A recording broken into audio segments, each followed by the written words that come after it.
దేకుతుర్రు, లేకుంటే తీసి పడేస్తుర్రు. అమ్మో, మన జాగ్రత్తలో మనం ఉండాలి. ఆకలి అవుతుంది, కొంచెం అన్నమన్న పెట్టుకురా పోవే. ఏమన్నమో ఏం కథను, అమ్మ బువ్వ వండలేదు, కూర వండలేదు, గిత్త తామ మట్టుకు పెట్టుకున్నట్టుంది.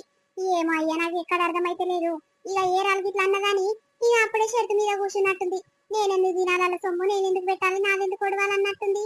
ఏమనుకుందో ఏమో మనసులో, అలా మట్టుకే పెట్టుకుందయ్యా. ఇప్పుడు నేను పోయి వేసుకుంటే అలా తింటందుకు ఉండదు కదా. ఎట్లా మరి, ఏం చేద్దాము? అయ్యో, గిప్పుడే అంత పగుంటదా అని. మరి ఏమనుకుంటున్నావయ్యా, తోటోడు తొడగోసుకుంటే నేను మెడ కోసుకుంటా అన్నట్టే ఉంది. సమాజం నీకు ఎరకలేదు కానీ ఇంకా. గా అంతే అంటవా? మరి ఏం చేద్దాం, ఎట్లా చేద్దామే? మరి బిడ్డల కన్నా ఫోన్ చెయ్యి, వస్తారేమో, ఏదో ఒకటి తీర్పు చెప్తారేమో. మరి ఒక దగ్గరనే తింటే అట్లా బాధలు చెప్తుంది అని అంటున్నావు కదా.